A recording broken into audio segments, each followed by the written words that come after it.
Hallelujah. യേശുവേ സ്തോത്രം, യേശുവേ നന്ദി. ജീവൻ ടിവിയുടെ എല്ലാ പ്രേക്ഷകർക്കും അട്ടപ്പാടി സഗിയോൻ ധ്യാന കേന്ദ്രത്തിൽ നിന്ന് ഒരുക്കുന്ന മാറാനാത്ത ദൈവവചന ശുശ്രൂഷയിലേക്ക് യേശു ക്രിസ്തുവിൻ്റെ അത്ഭുത നാമത്തിൽ സ്വാഗതം. Praise the Lord. ഇന്ന് നമ്മൾ ചിന്തിക്കുന്ന വിഷയം യെശയ്യാ 1:22. നിന്റെ വെള്ളി കിട്ടമായി മാറിയത് എങ്ങനെ? Praise the Lord. ഒരു നിമിഷം നമുക്ക് പ്രാർത്ഥിക്കാം. ദൈവമേ, നിലത്ത് വീണാൽ തിരിച്ചെടുക്കാൻ പറ്റാത്ത വിധം ചിതറിപ്പോകുന്ന വെള്ളത്തുള്ളികൾ പോലെ നിസാരമാണല്ലോ ഞങ്ങളുടെ ജീവിതം. എന്നാൽ ഓ ദൈവമേ, അവിടുന്ന് ഞങ്ങളുടെ ജീവിതത്തെ വിലയുള്ളതായി കാണുന്നു. ജോബിന്റെ പുസ്തകത്തിൽ 8-ാം അധ്യായം 21-ാം തിരുലിഖിതം, അവിടുന്ന് നിന്റെ വാ പൊട്ടിച്ചിരി കൊണ്ടും നിന്റെ അധരങ്ങൾ ജയാരവങ്ങൾ കൊണ്ടും നിറയ്ക്കും. ഈ മണിക്കൂറിൽ അനേക രാജ്യങ്ങളിൽ അനേക അവസ്ഥകളിരിക്കുന്ന ദൈവമക്കളെ അനേക കുടുംബങ്ങളിൽ ഇപ്പോൾ ഒന്നിച്ചു ചേർത്തിരിക്കുകയാണല്ലോ. നിന്റെ വാ പൊട്ടിച്ചിരി കൊണ്ടും നിന്റെ അധരം ജയാരവങ്ങൾ കൊണ്ടും നിറയ്ക്കുമെന്ന ഈ വചനത്തിന്റെ അത്ഭുത വാഗ്ദത്തം ഓരോ കുടുംബങ്ങളിലേക്കും വ്യാപരിച്ചുകൊണ്ടിരിക്കട്ടെ. എല്ലാ ദൈവമക്കളും കണ്ണുകൾ അടച്ച് 2 കരങ്ങൾ ഉയർത്തി യേശു കർത്താവിനെ ആരാധിക്കട്ടെ. മകനെ, നീ വിശ്വാസമുള്ളവനോ വിശ്വാസം ഇല്ലാത്തവനാകട്ടെ, നീ ഇപ്പോൾ ഇതാ കർത്താവിൻ്റെ ആത്മാവിൻ്റെ ആജ്ഞയെ അനുസരിക്കുക, കർത്താവിനെ ആരാധിക്കുക. Hallelujah, hallelujah, hallelujah. യേശുവേ ആരാധന, ആരാധന. ദുഃഖത്തിൻ്റെ മൂടുപടലങ്ങൾ മാറിപ്പോകട്ടെ കർത്താവേ. വലിയ അന്ധകാരത്തിൻ്റെ കെട്ടുപാടുകൾ വിട്ടുപോകട്ടെ കർത്താവേ. സാത്താൻ കെട്ടിയിട്ടിരിക്കുന്ന ആത്മാക്കൾ യേശുവിൻ്റെ നാമത്തിൽ ഇപ്പോൾ വിടുതൽ പ്രാപിക്കട്ടെ. അതരങ്ങൾ പൊട്ടിച്ചിരി കൊണ്ട് നിറയട്ടെ, വാ ജയാരവങ്ങൾ കൊണ്ട് നിറയട്ടെ. Hallelujah, hallelujah, hallelujah. ജോബിന്റെ പുസ്തകം 9-ാം അധ്യായം 11-ാം തിരുലിഖിതം, ഇതാ അവിടുന്ന് കടന്നു പോകുന്നു, ഞാൻ അവിടുത്തെ കാണുന്നില്ലല്ലോ. ഇതാ അവിടുന്ന് നടന്നു നീങ്ങുന്നു, ഞാൻ അവിടുത്തെ അറിയുന്നില്ലല്ലോ. ഓ ദൈവമേ, അങ്ങയുടെ സാന്നിധ്യം കാണാൻ പറ്റാത്ത വിധം ആന്തരിക നേത്രം അടഞ്ഞുപോയ, അങ്ങയുടെ സ്വരങ്ങൾ കേൾക്കാൻ പറ്റാത്ത വിധം ഹൃദയത്തിൻ്റെ കാതുകൾ മന്ദീഭവിച്ചു പോയ, ആത്മീയ മന്ദതയിലേക്ക് വീണുപോയ ഓരോ ജീവിതങ്ങളെ തട്ടി ഉണർത്തണമേ. ഇതാ അവിടുന്ന് കടന്നു പോകുന്നു, ഞാൻ അവിടുത്തെ കാണുന്നില്ലല്ലോ. ഇതാ അവിടുന്ന് നടന്നു നീങ്ങുന്നു, ഞാൻ അവിടുത്തെ അറിയുന്നില്ലല്ലോ. ഹല്ലേലൂയ. ദൈവമേ, ഉണർവിൻ്റെ അഭിഷേകം കൊണ്ട് നിറയ്ക്കണമേ, ഉണർവിൻ്റെ അഭിഷേകം കൊണ്ട് നിറയ്ക്കണമേ. ആത്മാവിൻ്റെ തീ കത്തിക്കണമേ, സ്വർഗത്തിൽ നിന്നൊരു തീ കത്തിക്കണമേ. മന്ദത മാറിപ്പോകട്ടെ, ഉണർവ് കൊണ്ട് ജ്വലിക്കട്ടെ. Hallelujah, hallelujah, hallelujah. ഓ ദൈവമേ, ദൈവത്തിൻ്റെ വചനം കേൾക്കുമ്പോൾ ടെലിവിഷനിലൂടെ സ്വർഗരാജ്യത്തിന്റെ ദൂതുകൾ പ്രഖ്യാപിക്കപ്പെടുമ്പോൾ അവരൊക്കെ അത് പറയും, ഞാനങ്ങ് പോകുകയാണ്, എനിക്കിപ്പോൾ സമയമില്ല. ഇങ്ങനെയുള്ള അബദ്ധത്തിലും വഞ്ചനയിലും സാത്താൻ കുടുക്കിയിട്ടിരിക്കുന്ന ഓരോ മകനിൽ നിന്നും ഓരോ മകളിൽ നിന്നും വഷളത്വത്തിന്റെ ആത്മാവിനെ ഇപ്പോൾ ചവിട്ടി പുറത്താക്കണമേ. എല്ലാ തരത്തിലുള്ള അന്ധകാരത്തിന്റെ ആത്മാവിനെയും ആട്ടിപ്പായിക്കണമേ. ഫറവോയെയും അവന്റെ ദൂതഗണങ്ങളെയും ചെങ്കടലിൽ ആഴ്ത്തിയ കർത്താവേ, ഈയക്കട്ട പോലെ ഫറവോയും ദൂതഗണങ്ങളും ചെങ്കടലിൽ താഴാൻ തക്കവണ്ണം ദൈവശക്തി വ്യാപരിക്കാൻ തിരുവള്ളമായ കർത്താവേ, ഇപ്പോൾ ദൈവമക്കളെ ആത്മീയ കാര്യങ്ങളിൽ നിന്ന് വ്യതിചലിപ്പിച്ചു കൊണ്ടുപോകുന്ന എല്ലാ അരൂപികളെയും ശക്തികളെയും അവിടുത്തെ നാമത്തിൽ ഞങ്ങൾ ആട്ടിപ്പായിക്കുന്നു, വിട്ടുമാറിപ്പോകട്ടെ. Hallelujah, hallelujah. യേശുവേ ആരാധന, ആരാധന. യേശുവേ ആരാധന, ആരാധന. യേശുവേ സ്തോത്രം, യേശുവേ നന്ദി. യേശുവേ സ്തോത്രം, യേശുവേ നന്ദി. Price the Lord. ഹല്ലേലൂയ. യേശുവേ സ്തോത്രം, യേശുവേ നന്ദി. യെശയ്യാ 1-ാം അധ്യായം 22-ാമത്തെ തിരുലിഖിതം, നിന്റെ വീഞ്ഞിൽ വെള്ളം കലർന്നത് എങ്ങനെ? ഇന്ന് അനേകം ക്രിസ്ത്യാനികൾക്ക് അവരുടെ ആത്മീയ ജീവിതത്തിന് ലഹരിയില്ല. പത്രോസ് അപ്പോസ്തലനും മറ്റു സ്ലീഹന്മാരും അന്ന് സഗിയോൻ ഊട്ടുശാലയിൽ ആത്മാവിൻ്റെ ജ്വലനം കൊണ്ട് കത്തിയപ്പോൾ അവരെ കണ്ടവർക്ക് തോന്നി ഇവര് പുതുവീഞ്ഞു കുടിച്ച് ലഹരി പിടിച്ചിരിക്കുകയാണ്. പ്രിയപ്പെട്ട സഹോദരങ്ങളെ, ഇന്ന് ആത്മീയ ജീവിതക്കാരുടെ ലഹരി കെട്ടുപോയിരിക്കുകയാണ്. ഏതാണ്ട് കുതിഞ്ഞരമ്പ് മുറിക്കപ്പെട്ട കുതിരയെ പോലെയാണ് ജാതികളുടെ ഇടയിൽ പ്രാർത്ഥനക്കാർ ജീവിക്കുന്നത്. ഒരു തീഷ്ണതയില്ല, ഒരു ഉണർവുമില്ല. എന്ത് കണ്ടാലും എന്ത് കേട്ടാലും എന്ത് വന്നാലും ഒന്നും അവരെ ഉണർത്തുന്നില്ല. അവർക്ക് ചുറ്റും തീ ആളിപ്പിടിച്ചിട്ടും കർത്താവിന്റെ ദാസൻ ഉണരുന്നില്ല. ആത്മീയതയുടെ ജ്വലനം കെട്ടുപോയി, തീഷ്ണത മന്ദീഭവിച്ചു പോയി. പ്രിയപ്പെട്ട സഹോദരങ്ങളെ, ഈ ഒരവസ്ഥയെക്കുറിച്ച് യെശയ്യായുടെ പുസ്തകം 1-ാം അധ്യായത്തിൽ നമുക്ക് വ്യക്തമായി പ്രവചനങ്ങൾ വെളിപ്പെട്ട് കിട്ടിയിട്ടുണ്ട്. യെശയ്യായുടെ പുസ്തകം 1-ാം അധ്യായം 8-ാമത്തെ വാക്യം നമ്മൾ വായിക്കുന്നത് ഇങ്ങനെയാണ്: മുന്തിരിത്തോട്ടത്തിലെ കുടിൽ പോലെയും വെള്ളരിത്തോട്ടത്തിലെ മാടം പോലെയും ആക്രമിക്കപ്പെട്ട നഗരം പോലെയും ഇതാ സിയോൻ പുത്രി ഉപേക്ഷിക്കപ്പെട്ട് കിടക്കുന്നു. അനേക രാജ്യങ്ങളിൽ ഇന്ന് സഭ ദുർബലയായിക്കൊണ്ടിരിക്കുന്നു. അനേകം കുടുംബങ്ങളിൽ ഇന്ന് ആത്മീയത ദുർബലപ്പെട്ടുകൊണ്ടിരിക്കുന്നു. അനേകം ആത്മീയക്കാർ ഇന്ന് ജീവൻ നഷ്ടപ്പെട്ട്, ചൈതന്യം നഷ്ടപ്പെട്ട്, തേജസ് നഷ്ടപ്പെട്ട് ചത്തതിനൊക്കമേ ജീവിച്ചിരിക്കലും എന്ന മാതിരി വെള്ളത്തിൽ കൂടെ ഒഴുകി വന്ന ചത്ത മീനെ പോലെ ഇന്ന് ഈ സമൂഹത്തിൽ ജീവിക്കുകയാണ്. എന്താണ് അതിന്റെ കാരണം? മുന്തിരിത്തോട്ടത്തിലെ കുടിൽ പോലെയും വെള്ളരിത്തോട്ടത്തിലെ മാടം പോലെയും ആക്രമിക്കപ്പെട്ട നഗരം പോലെയും ഇങ്ങനെ ഉപേക്ഷിക്കപ്പെട്ട്, അവഗണിക്കപ്പെട്ട്, ഇങ്ങനെ ചൈതന്യം നഷ്ടപ്പെട്ട അവസ്ഥയിൽ ഒരു ആത്മീയക്കാരൻ അധപ്പതിക്കാൻ കാരണം എന്താണ്? ദൈവത്തിന്റെ വചനത്തിൽ നമുക്ക് വ്യക്തമായി മനസ്സിലാകുന്ന ഒരു കാര്യമുണ്ട്. അതിൻ്റെ തീ നഷ്ടപ്പെട്ടു പോയി, ആത്മാവിൻ്റെ ജ്വലനം നഷ്ടപ്പെട്ടു പോയി. പ്രാർത്ഥന കൊണ്ട് ജ്വലിപ്പിക്കേണ്ട ജീവിതമാണ് ആത്മീയ ജീവിതം. പ്രാർത്ഥന കൊണ്ട് ജ്വലിപ്പിക്കേണ്ട ജീവിതമാണ് ആത്മീയ ജീവിതം. പ്രാർത്ഥന കൊണ്ട് ജ്വലിപ്പിക്കേണ്ട ജീവിതമാണ് ആത്മീയ ജീവിതം. ഇന്ന് കുടുംബത്തിൽ പ്രാർത്ഥിക്കാൻ സമയമുണ്ടോ? ഇന്ന് സഭയിൽ പ്രാർത്ഥിക്കാൻ സമയമുണ്ടോ? ഇന്ന് സമൂഹത്തിൽ പ്രാർത്ഥിക്കാൻ സമയമുണ്ടോ? ഇന്ന് മകനെ, മകളെ, സഹോദര, സഹോദരി, നിന്റെ ആത്മാവിന്റെ സ്ഥിതി എന്താ? നിനക്കിന്ന് പ്രാർത്ഥിക്കാൻ സമയമുണ്ടോ?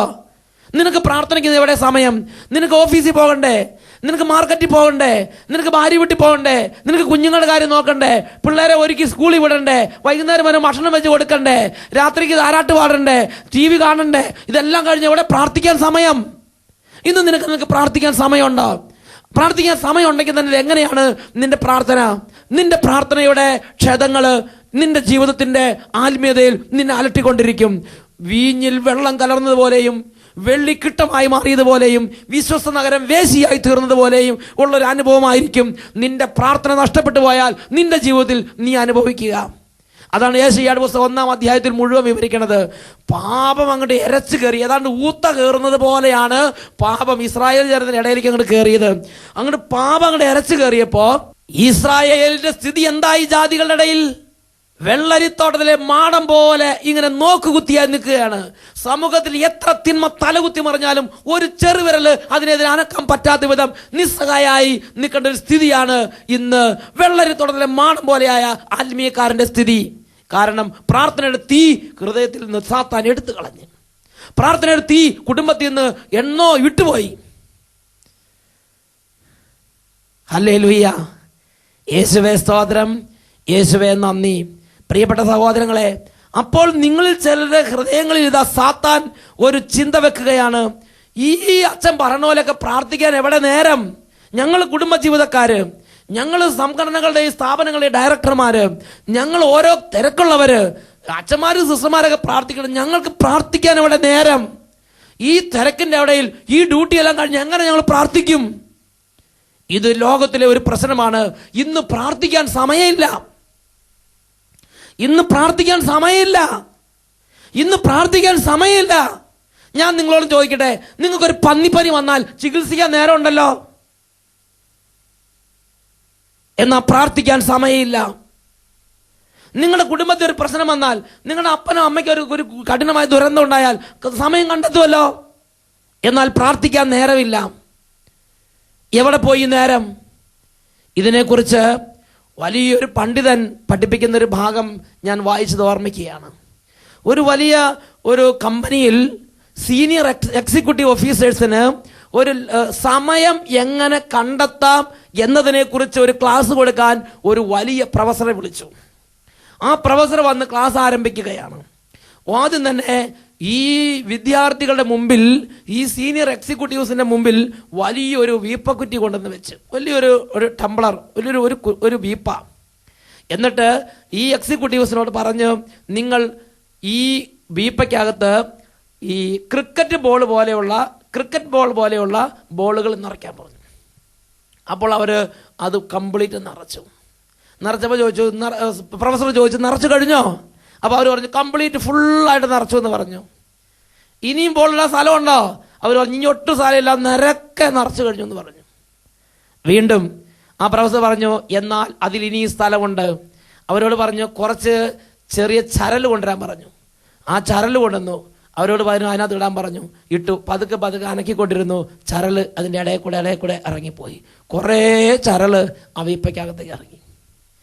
അപ്പോൾ അവർ പറഞ്ഞു ഏതാണ്ട് നിറഞ്ഞു, ഇനി സൗകര്യം ഒട്ടുമില്ല. അപ്പോൾ പ്രൊഫസർ പറഞ്ഞു കുറച്ച് ചെറിയ മണൽ കൊണ്ടുവരിക. അങ്ങനെ മണൽ കൊണ്ടുവന്നു. മണലും ഇട്ട് ഇളക്കി ഇതാ ചരലിൻ്റെ ഇടയിൽ കൂടെ മണൽ ഇറങ്ങിപ്പോയി. അങ്ങനെ മണൽ നിറഞ്ഞു പറഞ്ഞു സ്ഥലം തീർന്നു, ഇനി ഒട്ടുമില്ല. അപ്പോൾ പ്രൊഫസർ ഒരു കപ്പിനകത്ത് കുറച്ച് വെള്ളം എടുത്തിട്ട് ഒഴിക്കാൻ പറഞ്ഞു. ഒഴിച്ചു. ഇതാ കപ്പ് കണക്കിന് വെള്ളം അതിനകത്തേക്ക് ഇറങ്ങി. പ്രൊഫസർ ചോദിച്ചു ഇതിൽ നിന്ന് നിങ്ങൾ എന്ത് പാഠം പഠിച്ചു? അപ്പോൾ ആ സീനിയർ എക്സിക്യൂട്ടീവ്സ് പറഞ്ഞു നമ്മൾ കുറേ പരിപാടികൾ ചെയ്തു കഴിഞ്ഞു, ഇനി ഒട്ടും സമയമില്ല എന്ന് ചിന്തിച്ചിരിക്കുമ്പോൾ മനസ്സ് വെച്ചാൽ ഒരു പുതിയ പരിപാടിക്ക് വേണ്ടി വന്ന് അപ്പോഴും സ്ഥലം ഉണ്ടാവും, അപ്പോഴും സമയം ഉണ്ടാവും എന്ന് ഞങ്ങൾ പഠിച്ചു എന്ന് പറഞ്ഞു. പ്രൊഫസർ പറഞ്ഞു പൊട്ടത്തെറ്റ്. അതല്ല ഇതിൽ നിന്ന് പഠിക്കേണ്ട പാഠം ആദ്യം ഇടേണ്ടതിനെ ആദ്യം ഇട്ടില്ലെങ്കിൽ പിന്നെ ഇടാൻ സ്ഥലം കിട്ടില്ല എന്നുള്ളതാണ്. ആദ്യം ആവശ്യമില്ലാത്ത മണലും ഇതെല്ലാം നിറച്ചിട്ട് പിന്നെ ബോൾ ഇടാൻ നോക്കിയാൽ നടക്കില്ല. മുഴുത്തതിനെ ആദ്യം എടുത്തിടണം. Praise the Lord. മുഴുത്തതിനെ ആദ്യം എടുത്തിടണം. നിങ്ങളുടെ ജീവിതത്തിൽ നിങ്ങൾ ഒന്നാം സ്ഥാനം കൊടുക്കുക എന്താണ്? അതിനെ ജീവിതത്തിൽ ദിവസത്തിൽ ആദ്യം എടുത്തിടണം. മുഴുത്തതിനെ ആദ്യം എടുത്തിടുക. അങ്ങനെയെങ്കിൽ എല്ലാത്തിനും നിങ്ങൾക്ക് സമയം ഉണ്ടാകും. Price the Lord. മുഴുത്തതിനെ ആദ്യം എടുത്തിട്ടില്ലെങ്കിൽ പിന്നെ അതിനിടാൻ നിങ്ങൾക്ക് സാധിക്കാതെ പോകും. പിന്നെ നിങ്ങൾ ഇടാൻ പറ്റുമെന്ന് വിചാരിക്കേണ്ട. കാരണം അത് നിങ്ങൾക്ക് അസാധ്യമായ ഒരു കാര്യമാണ്. അത് മലർപടിക്കാരൻ്റെ സ്വപ്നം പോലെയാണ്. പിന്നെ നിങ്ങൾക്ക് അതിന് ഇടാൻ പറ്റും എന്നുള്ള ചിന്ത. ഹല്ലേലൂയ.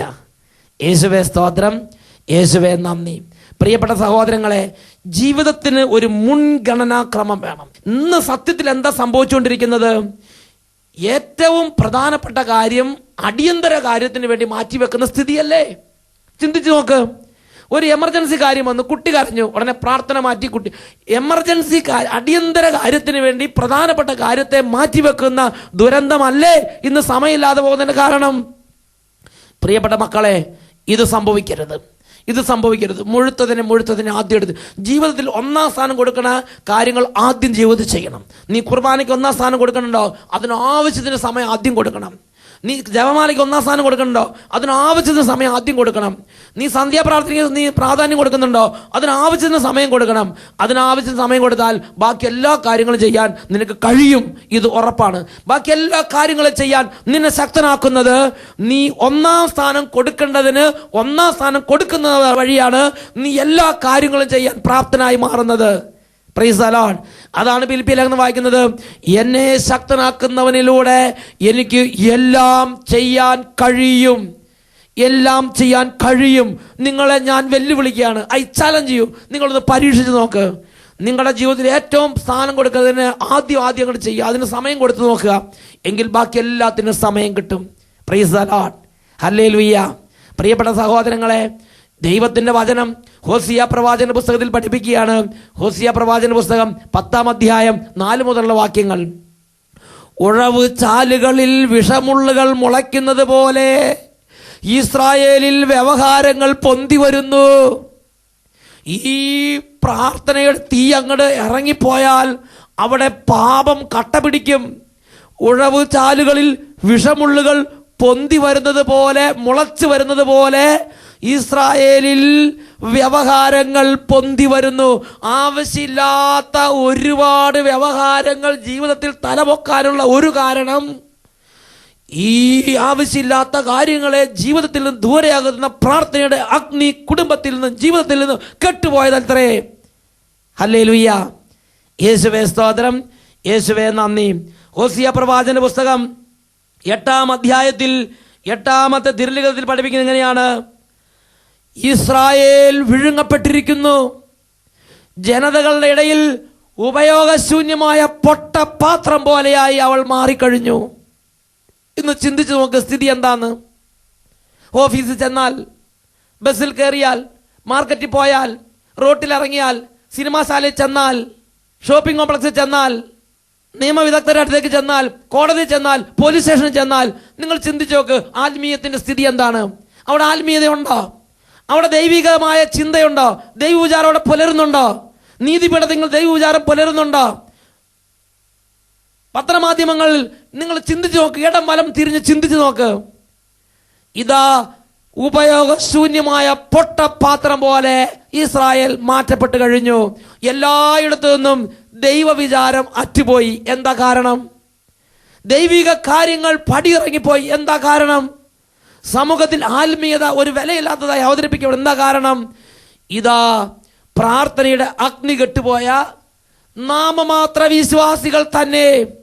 പ്രിയപ്പെട്ട സഹോദരങ്ങളെ, പത്രോസ് അപ്പോസ്തലൻ ആത്മാവിൽ നിറഞ്ഞ് പ്രാർത്ഥനയുടെ കരുത്ത് പ്രാപിച്ച് ജീവനോടെ എഴുന്നേറ്റ് സമൂഹത്തിൽ നിന്നപ്പോ അവർ ലോകത്തിന്റെ തിന്മയുടെ നേരെ ഒരു കൊടുങ്കാറ്റിനെ പോലെ ശക്തരായിരുന്നു. അവർ 3-ാം മണിക്കൂറിൽ 9-ാം മണിക്കൂറിലൊക്കെ പ്രാർത്ഥിച്ചിരുന്നതായി ബൈബിൾ കാണുന്നുണ്ട്. അവർ ചെയ്തൊരു കാര്യമുണ്ട്. അവര് 1-ാം സ്ഥാനം കൊടുക്കേണ്ടതിന് അവർ 1-ാം സ്ഥാനം കൊടുത്തു. അവരുടെ ജീവിതത്തിൽ തന്നെ തിരക്കും തിക്കും കൂടിയ സംഭവമുണ്ട്. അപ്പോസ്തല പ്രവർത്തനം 6-ാം അധ്യായം 4-ാമത്തെ വാക്യം. തിക്കും തിരക്കും അങ്ങോട്ട് കൂടിയിട്ട് പരസ്നേഹ പ്രവൃത്തി, വിധവകളെ നോട്ടം, കുഞ്ഞുങ്ങളുടെ പരിചരണം, അനാഥരെ നോക്കുക, ഈ സ്ഥലം വിറ്റുകൊണ്ട് വരുന്ന പൈസയെല്ലാം എണ്ണി വെക്കുക, ഇങ്ങനെ ഒരുപാട് പണികൾ അവരുടെ ജീവിതത്തിൽ അങ്ങോട്ട് കൂടി. അങ്ങനെ കൂടിയപ്പോൾ സാത്താൻ ഒരു കെണി ഒരുക്കിയിരിക്കുകയാണ്. ഇതാ അവരുടെ പ്രാർത്ഥനയ്ക്ക് സമയം കുറയ്ക്കുക. സഭയെ നശിപ്പിക്കാൻ സാത്താൻ ഉദ്യമിക്കുമ്പോൾ സാത്താൻ ചെയ്യുന്ന വളരെ കൗശലപൂർവമായ ഇടപെടൽ ദൈവം തെരഞ്ഞെടുത്തവരുടെയും ദൈവത്തെ തെരഞ്ഞെടുത്തവരുടെയും ജീവിതത്തിൽ നിന്ന് പ്രാർത്ഥിക്കാനുള്ള സമയം എടുത്തു കളഞ്ഞ് പ്രവർത്തിക്കാനുള്ള തിരക്ക് കൂട്ടിക്കൊടുക്കും. ഇത് അപ്പോസ്തലന്മാർക്ക് ഇപ്പൊ സമയമില്ലാതായി. പക്ഷെ അവർ പെട്ടെന്ന് കെണി തിരിച്ചറിഞ്ഞു. അവര് വേഗം ജനത്തെ വിളിച്ചു കൂട്ടി.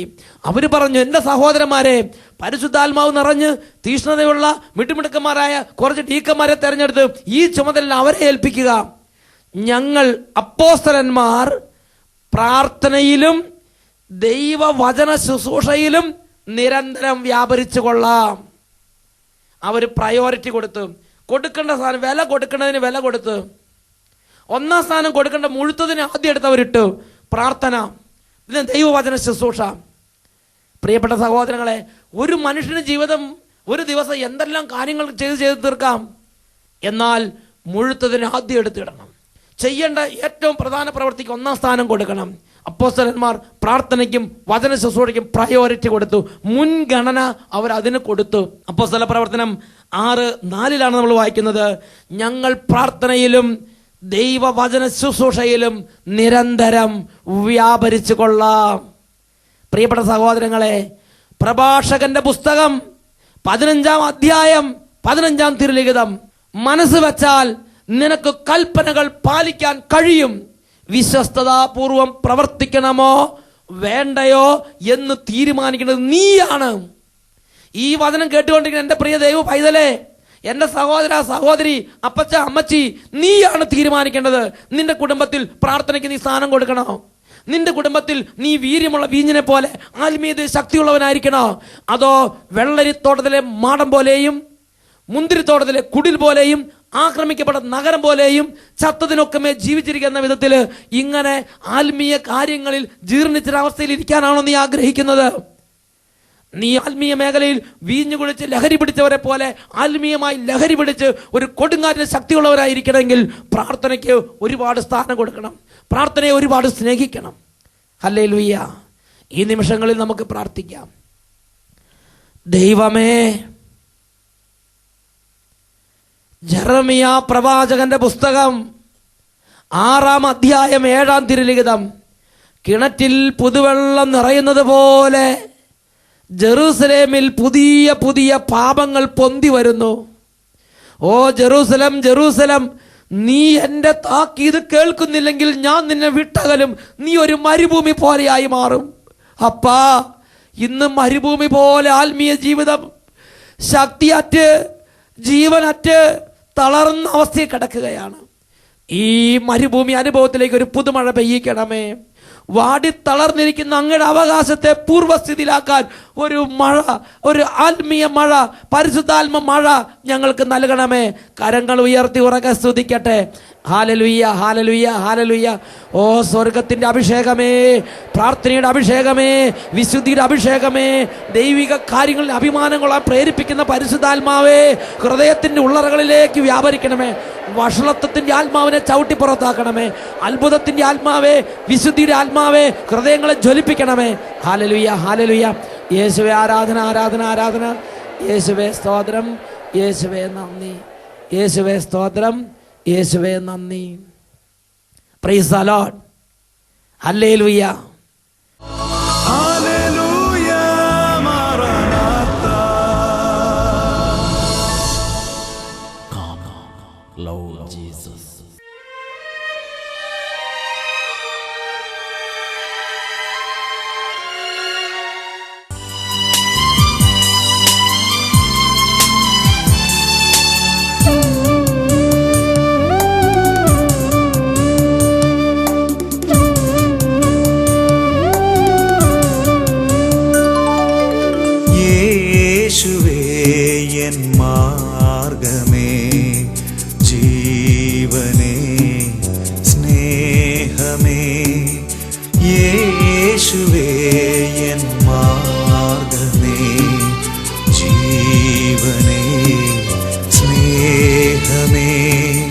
സ്വർഗത്തിൽ വാഴും തമ്പുരാനേ, സ്വർഗത്തിൽ വാഴും തമ്പുരാനേ, നീ വരിക, നീ വരിക. യേശുവേ എൻ മാർഗമേ, ജീവനേ, സ്നേഹമേ, യേശുവേ എൻ മാർഗമേ, ജീവനേ, സ്നേഹമേ. യെശയ്യാ പ്രവാചകന്റെ പുസ്തകം 52 അധ്യായം 2 തിരുലിഖിതം. ബന്ധനസ്ഥയായ ജെറൂസലേമേ, നീ പൊടിയിൽ നിന്ന് തട്ടിക്കുടഞ്ഞ് എഴുന്നേൽക്കുക. ബന്ധനസ്ഥയായ സിയോൻ പുത്രി, നിന്റെ കഴുത്തിലെ കെട്ടുകൾ നീ പൊട്ടിച്ചു കളയുക.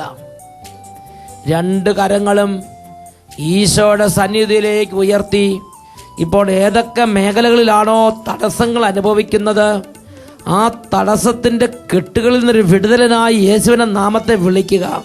കരങ്ങൾ ഉയരട്ടെ. Hallelujah, hallelujah. ഓ ഈശോയെ, അങ്ങയുടെ ദിവ്യ ശരീരത്തിൽ നിന്ന് അത്ഭുതകരമായ ശക്തി ഇപ്പോൾ വ്യാപരിക്കട്ടെ. ഓരോ തരത്തിലുള്ള കെട്ടുപാടുകളാൽ ബന്ധിക്കപ്പെട്ട് കിടക്കുന്ന ഓരോ വ്യക്തികളെയും കുടുംബങ്ങളെയും എല്ലാ തരത്തിലുള്ള അടിമത്തത്തിൻ്റെ ചങ്ങലകളെയും ഭേദിച്ചിപ്പോൾ വിടുവിക്കുന്നു കർത്താവേ. തലമുറയുള്ള ശാപത്തിൻ്റെ കെട്ടുകൾ, രോഗപീഠകൾ, തകർച്ചകൾ, കടബാധ്യതകൾ, പാപബന്ധനങ്ങൾ, തഴക്കദോഷങ്ങൾ, ദുശീലങ്ങൾ, ദുർസ്വഭാവങ്ങൾ, ദുർബുദ്ധി, അനുസരണക്കേട്, താന്തോന്നിത്വം, എതിർപ്പ്, മാത്സര്യം, ഭിന്നത, യേശുവിന്റെ നാമത്തിൽ എല്ലാ അന്ധകാരത്തിൻ്റെ കോട്ടകളും ഇപ്പോൾ തകർന്ന് നിർവീര്യമാകട്ടെ. Hallelujah, hallelujah. സാമ്പത്തിക മേഖലകളെ ആശീർവദിക്കുന്ന കർത്താവേ, ജോലി തടസ്സങ്ങൾ യേശുവിന്റെ നാമത്തിൽ മാറി കുടുംബങ്ങളിൽ വിടുതലും അഭിവൃദ്ധി ഉണ്ടാകട്ടെ എന്ന് പ്രാർത്ഥിക്കുന്നു. യേശുവേ ആരാധന, ആരാധന. ഞാൻ നിങ്ങളുടെ ഇടയിൽ സമാധാനം സ്ഥാപിക്കും. നിങ്ങളുടെ നാട്ടിൽ നിന്ന് ദുഷ്ടമൃഗങ്ങൾ ഞാൻ ആട്ടിപ്പായിക്കുന്ന വചനത്തിന്റെ ശക്തിയാൽ എല്ലാ തരത്തിലുള്ള രോഗാണുക്കളെയും എല്ലാ ദുർശക്തികളെയും കീടബാധകളെയും യേശുവിന്റെ നാമത്തിൽ ശാസിക്കുന്നു. കുടുംബങ്ങളിൽ നിന്ന് വിട്ടുമാറി പോകട്ടെ. ഹല്ലേലൂയ. യേശുവേ ആരാധന, ആരാധന. യേശുവേ സ്തോത്രം, യേശുവേ നന്ദി. തമ്പുരാനേ, സ്വർഗത്തിൽ വാഴും തമ്പുരാനേ, നീ വരിക, നീ വരിക. ഹല്ലേലൂയ, മാറനാഥാ. Come, Lord Jesus.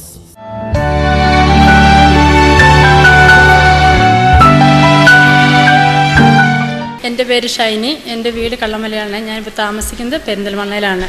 ഞങ്ങൾക്ക് ആദ്യം ഉണ്ടായി 8 വർഷം കഴിഞ്ഞിട്ടും പിന്നെ കുഞ്ഞുങ്ങളുണ്ടായില്ല.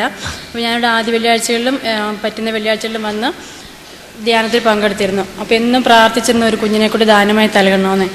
7 ആദ്യ വെള്ളിയാഴ്ചകൾ അടുപ്പിച്ച് ധ്യാനത്തിന് വന്നോളാം, ഞങ്ങൾക്ക് ദാനമായി ഒരു കുഞ്ഞിനെ കൂടി നൽകണമെന്ന്. അങ്ങനെ ഞങ്ങൾക്ക് ഒരു പെൺകുഞ്ഞിനെ ദൈവം വീണ്ടും ഒരു കുഞ്ഞിനെ കൂടെ നൽകി അനുഗ്രഹിച്ചു. കരങ്ങൾ ഉയർത്തിയടിച്ച് കർത്താവിനെ മഹത്വപ്പെടുത്തുക. വിശ്വസിച്ച ദൈവത്തിന്റെ മഹത്വം കാണാം, പ്രാർത്ഥിക്കുമ്പോൾ ദൈവത്തിന്റെ പ്രവൃത്തി കാണാം, ആരാധിച്ച ദൈവത്തിന്റെ വീടുകൾ കാണാം, ആശ്രയിച്ച ദൈവത്തിന്റെ കരുതൽ കാണാം.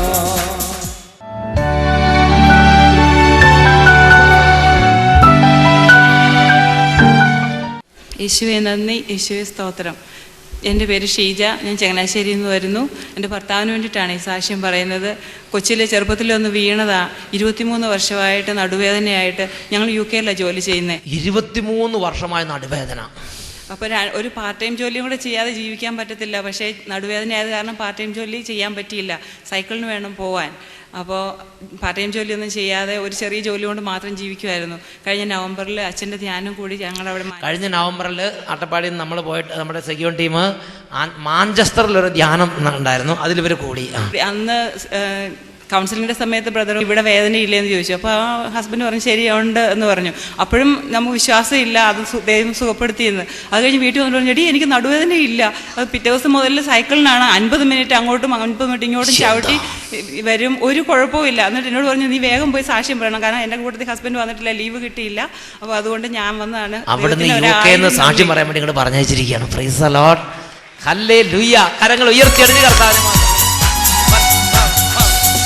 യേശുവിന്റെ നാമത്തിൽ സൗഖ്യമുണ്ടല്ലോ, യേശുവിന്റെ രക്തത്താൽ ജയമുണ്ടല്ലോ, യേശുവിന്റെ നാമത്തിൽ സൗഖ്യമുണ്ടല്ലോ, യേശുവിന്റെ രക്തത്താൽ ജയമുണ്ടല്ലോ. ഹല്ലേലൂയ മാറാനാത്ത.